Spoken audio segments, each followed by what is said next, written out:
Good evening everyone, कैसे हैं आप सब लोग। मेरा नाम है राहुल और मैं दूंगा आपको सीडीपी प्लस मैथ का प्रैक्टिस सेट। देखो वीडियो थोड़ी लेट हो रही है, 10 बजे समथिंग आ रही है रात को। और पर पता है डेली की प्रॉमिस किया हुआ है तो वो निभाना था, इसीलिए ये वीडियो बनाई जा रही है। ठीक है, तो पहला क्वेश्चन है आपका, सामाजिकरण का प्रमुख कारक कौन सा है। तो सामाजिकरण सबसे पहले कहाँ से शुरू होता है? परिवार से। अगर कोई कहे ना कि अहम योगदान किस चीज़ का रहता है, तो ये आप लगाओगे खेल का। सामाजिकरण में सबसे ज़्यादा योगदान किसका रहता है? खेल का। मगर शुरुआत किससे होती है? घर से। आंसर आ जाएगा ए। और समाजीकरण कब से शुरू हो जाता है? जन्म से।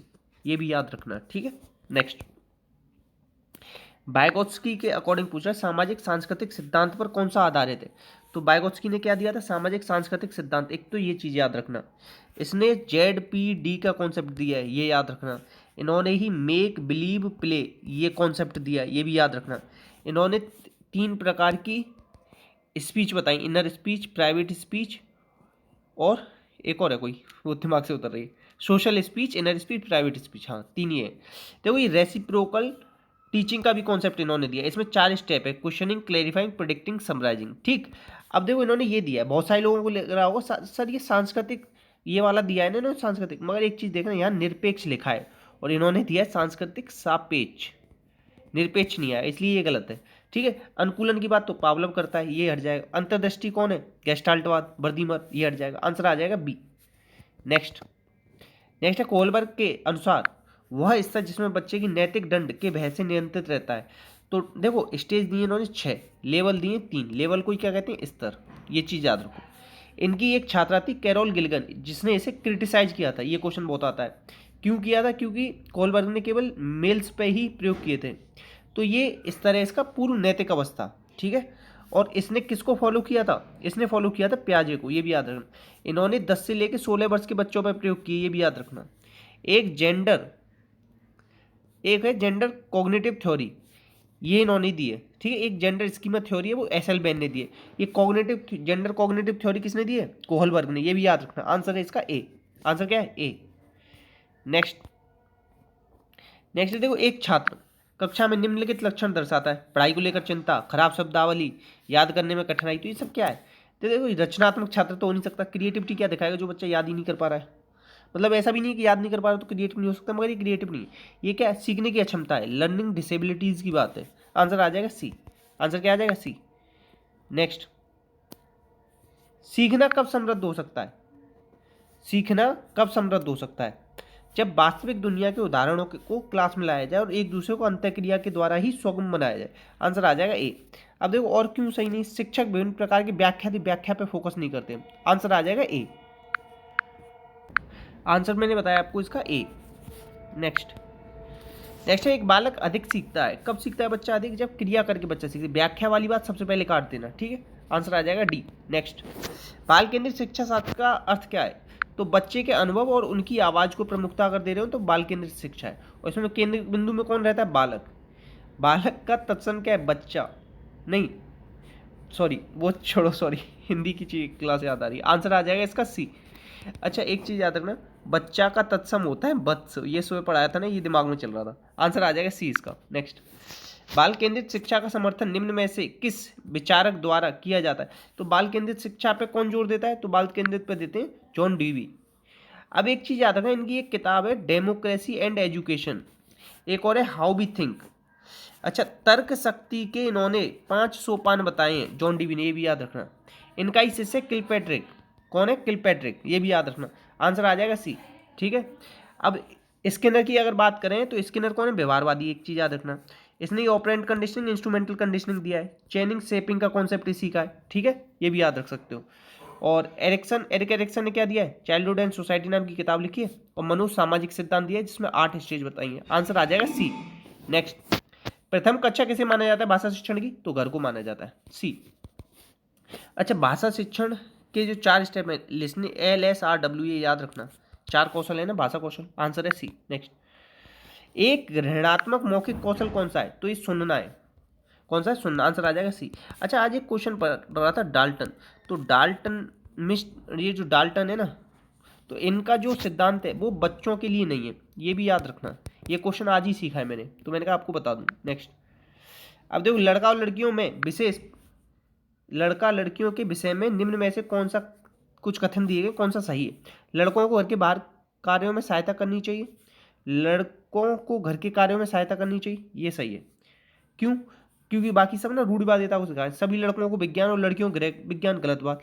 लड़कियों को घर के काम में ही सहायता करनी चाहिए, मतलब ये ना जेंडर स्टीरियोटाइप की बात कर रहा है थोड़ा, बाकी सारे। और जबकि लड़के अगर घर के काम करेंगे ना तो सोसाइटी थोड़ी प्रोग्रेसिव बनेगी। आंसर आ जाएगा बी। नेक्स्ट, अब देखिए कह रहा है कक्षा 8 की एक पाठ्य पुस्तक में शिक्षिका और घरेलू काम करने वाली के रूप में महिला और डॉक्टर पायलट के रूप में पुरुष, तो ये सब क्या है? जेंडर स्टीरियोटाइप, लिंग रूढ़िवादिता, डी। नेक्स्ट है मंदबुद्धि वाले बालक के लिए किसने सबसे पहले स्कूल खोले थे? सेंगविन ने। किसने? सेंगविन। गार्डनर ने 8 प्रकार की बुद्धि बताई, याद रखना। सबसे पहले 7 बताई थी और 1998 में 8 प्रकार की, ठीक है, याद रखना। आंसर आ जाएगा इसका बी। अच्छा, बिने ने ना 1905 में बुद्धि परीक्षण किया, ये भी याद रखना। बिने ने एक कारक सिद्धांत दिया, ये भी याद रख सकते हो। 1908 में मानसिक आयु का संप्रत्यय दिया, ये भी याद रख सकते हो। टर्मन ने 1916 में पूरा फॉर्मूला दिया था IQ का, MA/CA/100। 1912 में स्टर्न ने दिया था MA/CA। आंसर आ जाएगा इसका बी, सेंगविन। सेंगविन ने खोले थे मंदबुद्धि बालकों के लिए स्कूल।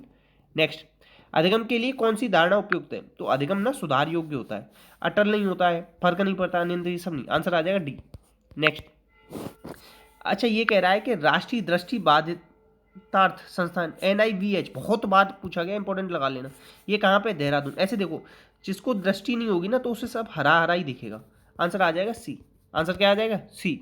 नेक्स्ट, सिरिल वर्ड के अनुसार, अच्छा ये क्वेश्चन पूछा है, पिछड़े बालकों के लिए बुद्धि लब्धि की अवधारणा किसने दी है? तो सिरिल वर्ड। 85 से कम होती है इनकी बुद्धि लब्धि। नेक्स्ट, देखो रोड सा स्याही डब्बा परीक्षण में जो व्यक्ति, पहले एक तो ये याद रखना ये किसका है? व्यक्तित्व का परीक्षण है। तो इसमें किसने दिया? ये हरमन रोसा ने दिया। इसमें 10 कार्ड होते हैं, ठीक है, याद रखना। 1921 में दिया गया था, ये भी याद रखना, ठीक है। आंसर आ जाएगा सी। आंसर क्या आ जाएगा? सी। जीन पियाजे ने संज्ञान पे काम किया है, ये याद रखना। जेनेटिक एपिस्टेमोलॉजी के भी जनक हैं, ये भी याद रखना। स्विट्जरलैंड के थे, 3 बच्चों पर प्रयोग किए अपने। 4 स्टेज बताइए, कौन कौन सी बताइए? इंद्रियजनित, पूर्व संक्रियात्मक, मूर्त, अमूर्त, ठीक है। आंसर आ जाएगा सी। नेक्स्ट, एक टास्क के दौरान साइना खुद को इस बारे में बता रही है कि किस तरह से वो टास्क को आगे बढ़ा सकती है। भाषा और विचार पर लेव वाइगोत्स्की के अनुसार निजी भाषण को संकेत मानना है। तो लेव वाइगोत्स्की ने क्या दिया है? देखो, अहंकार केंद्रवाद नहीं, तो वो क्या करे? स्वनियम, अपने आप को डायरेक्शन दे रही है, निजी भाषण करके अपनी आप की सारी चीज़ों को आगे प्रोसेस कर रही है। आंसर आ जाएगा बी। आंसर क्या आ जाएगा? बी। नेक्स्ट, थर्स्टन और लिंगर्ट ने किस से संबंधित है? तो थर्स्टन ने क्या दिया? प्राइमरी मेंटल एबिलिटीज, कितनी बताइए? 7। कितनी बताइए? 7, ये याद रखना। और इन्होंने 7 बताई, इतनी अभिव्यक्ति याद रखना। क्या दिए? प्राइमरी मेंटल एबिलिटीज, तो इन्होंने किससे रिलेटेड है? अभिवृत्ति से। आंसर आ जाएगा बी, ठीक है। और एक चीज याद रखना, इमोशन से रिलेटेड कोई भी बात थर्स्टन ने नहीं की है। ये भी क्वेश्चन बहुत आता है कि इमोशन से रिलेटेड कोई बात कही नहीं कही है, ठीक है। नेक्स्ट क्वेश्चन है, इसमें से कौन सा प्रश्न आलोचनात्मक चिंतन में आमंत्रित करता है? तो ये है कि इस हल को विभिन्न तरीके से करें। ऐसे देखो, 10 को मतलब कोई 2 संख्या बताओ जिनका जोड़ 10 हो, तो ये क्या होगा? आलोचनात्मक चिन्ह। क्यों? 5+5 भी हो सकता है, 8+2 भी हो सकता है, 7+3 भी हो सकता है। तो इस तरीके के क्वेश्चन विभिन्न तरीके से जब हम किसी चीज को करते हैं तो वो आलोचनात्मक चिंतन होता है। आंसर है डी। नेक्स्ट, यह विचारधारा कि सभी बच्चे एक नियमित विद्यालय में समान शिक्षा प्राप्त कर सकते हैं समावेशी की बात है, इंक्लूसिव एजुकेशन कहता है ये बात। आंसर आ जाएगा डी। आंसर क्या आ जाएगा इसका? डी। नेक्स्ट, बालक कक्षा में परिचर्चा के दौरान शिक्षक प्राय लड़कियों की तुलना लड़कों को अधिक ध्यान देता है, तो वो जेंडर पक्षपात कर रहा है। क्या कर रहा है? जेंडर पक्षपात। नेक्स्ट है संवेग की प्रकृति के विषय में निम्न में से कौन सा कथन सही है? तो इमोशंस के बारे में कौन सी बात सही है, ये पूछ रहा है।